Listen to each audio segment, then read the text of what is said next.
My name is Silvia, and this is my story of a 30-day juice cleanse.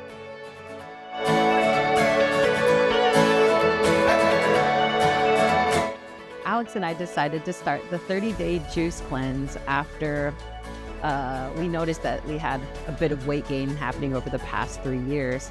And so we wanted to find a diet where we were both able to stick to the plan, keep it relatively short term, but had the most impact on how we viewed food and how we were, our relationship to how we were eating on the everyday.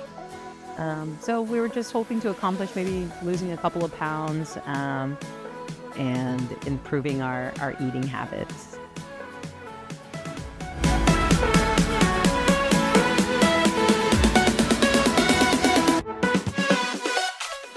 Some of our biggest obstacles that we faced during the 30-day juice cleanse was meals in general. How we've never done this before. How do you have 3 juices a day? Do you do 4? How many ounces per serving were we supposed to have? So figuring out all that information beforehand was a little challenging because we didn't know if we were consuming too much juice in the beginning or too little juice.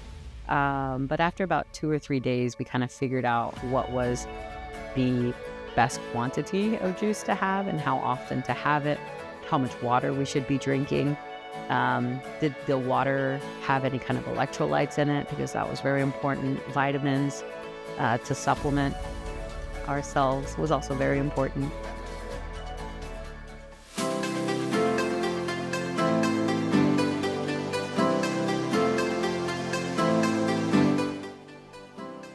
I feel that after we had completed the full 30 days, we definitely succeeded in losing weight. And we also have this outlook on how much food we're eating per sit down and how much you don't actually need the entire amount.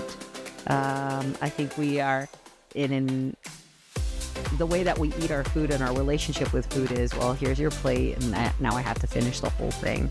And that's the mindset I had every time I would sit down and eat. But to know that you don't need the entire plate is very reassuring to know that, well, you survived on juice. For these 30 days, do you really need to finish this entire amount of food? And the answer is no. You can just eat until you're comfortable and, save the rest for later. Is there anything different? Anything I wish I would have done differently? No, not really. I think I like the way that that we went into the juice cleanse, being somewhat prepared and acknowledged that we were going to have some obstacles along the way, but together we were able to help each other through any kind of difficulties that we had, whether it was just daily check-ins. How are you feeling today? Do you have any kind of concerns? And then that we also had our, doctors on hand to send them a message if anything was if we had any questions, if anything felt, is this normal? Is this not normal?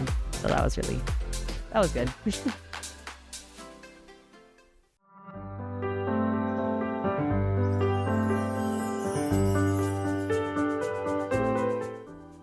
I think for someone who's thinking about doing a juice cleanse, definitely consulting their doctor or a nutritionist, having some lab work done prior to getting started is very helpful because then you can see where you are before your cleanse, after your cleanse, and then having the ability to reach out to that person and they are already in the know that you're going through this juice cleanse so that if you need to stop, you can stop at any time. Also doing a bit of research with watching maybe documentaries or reading any kind of literature about a juice cleanse, message boards such as Reddit that can give you some more information about people who have already done a juice cleanse. I found that very helpful as well, so that oh yeah, this is pretty normal. Then that was really reassuring. So I definitely recommend someone doing a bit of research before just jumping into it.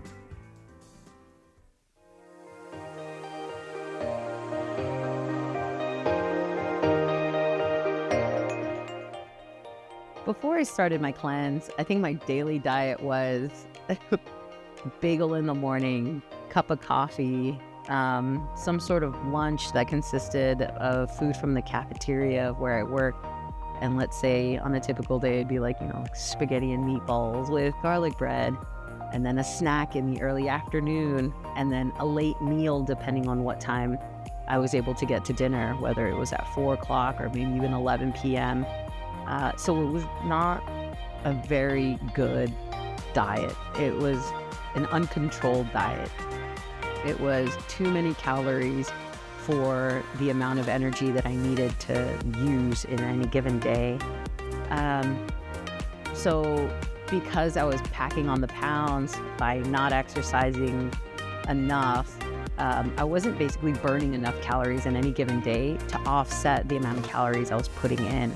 So year after year, you just kind of balloon up, 10, 20, 30 pounds, almost 40 pounds. It's a lot. It's a lot. So then clothes become tighter over a period of time.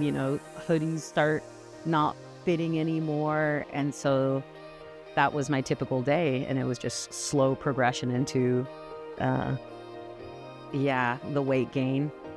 And so that's when I felt like, something's got to change, because these are my big clothes and they're not fitting anymore. So that's when I decided, we got to pump the brakes.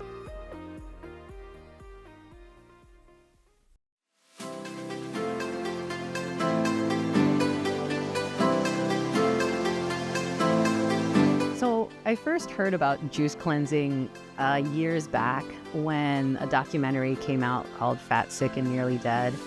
And I watched it, and it looked very like, oh, this is doable. I think I can do this. And I bought a juicer, and I think I did it for maybe 2 days at most, and then put away the juicer, and then never heard from the juicer again until recently. And this is now 4 or 5 years later. And the documentary came up again in my YouTube, things to watch recommendations. And again, now I'm in this state of mind where, the clothes aren't fitting. I just feel really sluggish, and the documentary pops up again, and I watch it, but this time I didn't watch it like once or twice. I think I watched it 2-3 times per day for a series of 3 or 4 days. And it finally got into, I think I could really do this for, a month and try it out. And I think at first I wanted to do 2 months. So I wanted to do 2 months of juicing. I told my boyfriend Alex about it, and he was also on board. So then he watched the documentary as well. And then we went online and researched a little bit more about what that would mean. What juices are we going to do? And so having him on board, and then having my family on board, and then my friends on board was very helpful. So, but I first heard about it through a documentary, I think through Netflix, and then on YouTube.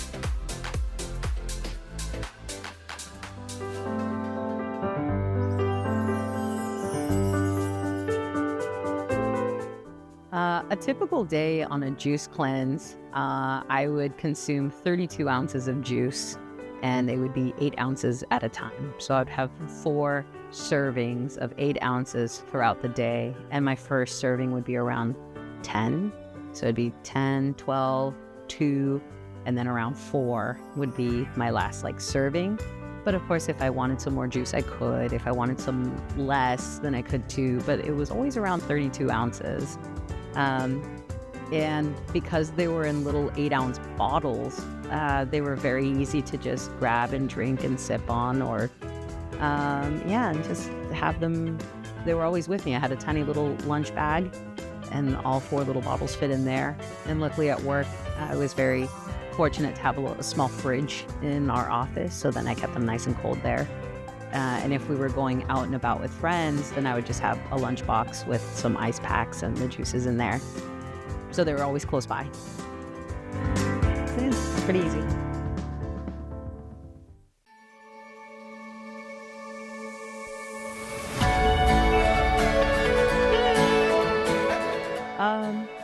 There were some days that I experienced some difficulty. The first week was a little difficult because my body was hungry for its usual intake of food and it wasn't getting it. Instead, it was just getting this drink. And I think by the time day 5 or 6 came around, again, I was experiencing maybe like lightheadedness, which I didn't know that's what it was, but it was lightheadedness, and my stomach wasn't feeling good, and I think I was ready to call it a day. I think after day 4 or 5.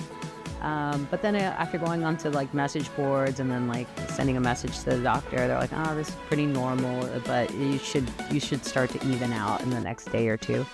And it did. And then it got way easier. And then the next time it became difficult was, I think, around week 3, because I just really was starting to get like, I could really go for a meal now.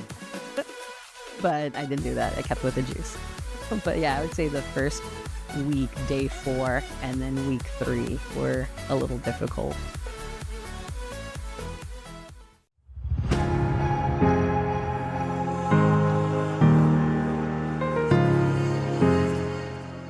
I did notice a lot of physical changes to my body, and its clothes started fitting easier. I think that's probably the easiest thing to notice was after 2 or 3 weeks, your shirts start to fit easier. Your pants start to buckle, easier. Bending over to tie your shoes is easier. And these are like little wins that happen along the way. Surprisingly, your energy levels, my energy level was consistently high. Or wake up and I'm just ready to start the day, no matter what time it was, early in the morning, or not really so much sleeping in as much because you're just kind of up and ready to go. I play sports after work, and these games usually last between an hour, and I found that I could easily play 2 games in one night and still be okay too. I didn't feel depleted, if that makes sense. The sleep was consistently solid. My Fitbit would tell me that, I'm getting the right amount of sleep, and the quality of it was good. So I was like, oh, okay, that sounds great. I'd wake up in the morning and I'm just ready to go. My skin was starting to clear up a lot, and noticed that it used to be a little bit more greasy. And then during the cleanse, it was a combination of like greasy and dry, but then it just started to like even out a little bit more. So that was really nice. And then of course, I was weighing myself every day, and I could just track that the pounds were just going down and down and down. So that was a really big motivator to just keep going.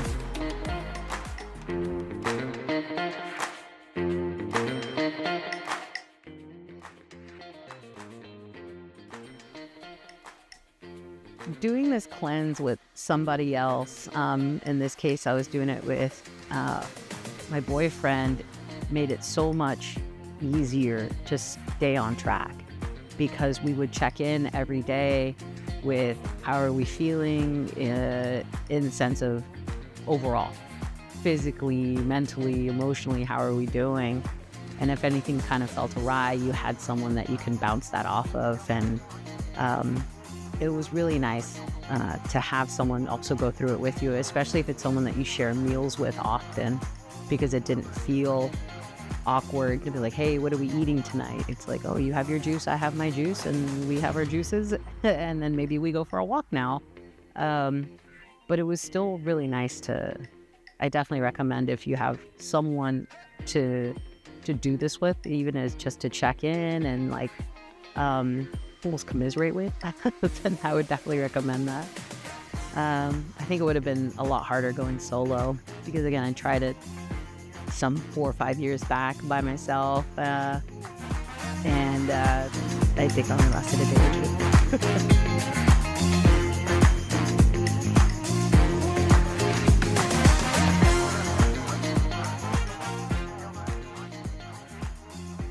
Social situations were a little bit, I wouldn't say they were tough, because the people that I went out to dinner with knew that I was doing this juice cleanse. And I would get questions about, why are you doing the cleanse? How is it going? But they were all very understanding and very supportive. So that made it a lot easier to go out, with the friends or go to events, like barbecues and or dinners or breakfast with family.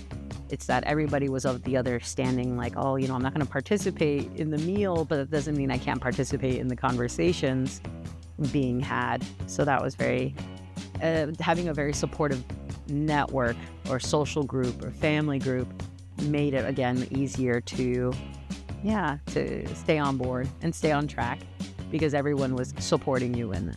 So everyone was eating normally. And sometimes I think a friend would be like, oh, I feel so bad. I'd be like, oh, don't be. Please don't feel bad.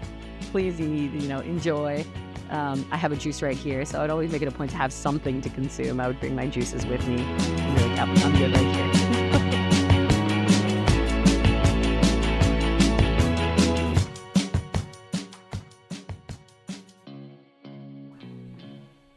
There was a particular food that I craved the most during the 30 days. I think it was a deli sandwich. I think I just really, really wanted a deli sandwich. Nothing outrageous. Just a sourdough roll, turkey, cheese, avocado, bacon, and, garlic pesto spread. And I think that was week 3 where I was like, I just really want a meal. And what's that meal? Just a deli sandwich.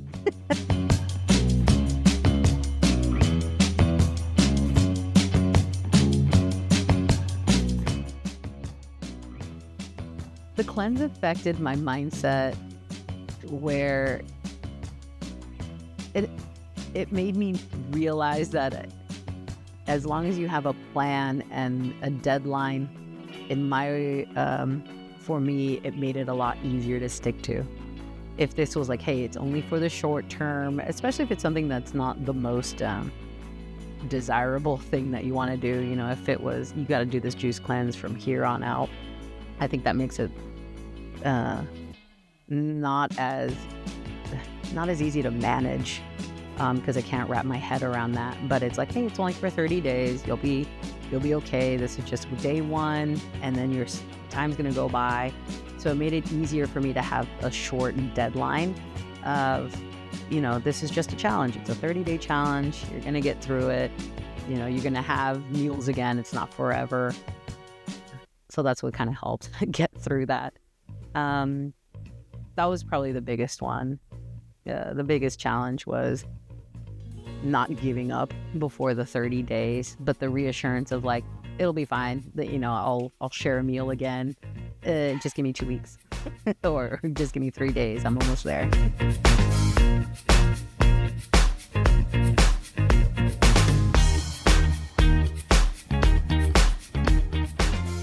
I think the single hardest moment from the entire 30 days was day 4 or 5. It was really early on because that was the time that I was experiencing like tummy issues and lightheadedness, and I was like, I don't think this is going to be a good thing for me. Physically, I think my body's rejecting this whole thing and maybe I should just quit. And I think I was really ready to just call it a day after day 4. But then again, after speaking with my boyfriend, going on through the message boards and then reaching out to the doctor, it was pretty reassuring of like, this is just a difficult moment. Let's give it another day and and see where we are. And then sure enough, it was fine. But yeah, day 4 was probably the hardest.